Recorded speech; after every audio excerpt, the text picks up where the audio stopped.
And after that, maybe in the coffee shop, they will have the service that you can take out or you can drink inside the coffee shop. So in the case like this, you can say if you want to drink in the coffee shop, you don't bring back home. You can say like 店内でお願いします。店内でお願いします which means I would like to drink in. So you say like this, and the staff you understand well that they just make and bring to you at inside the coffee shop. They don't prepare for you to bring back home. Okay, 店内is mean inside the shop.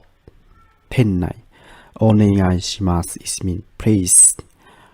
But you can say by で is mean by or in, right? So 店内でお願いします which means I would like to drink in or inside the coffee shop.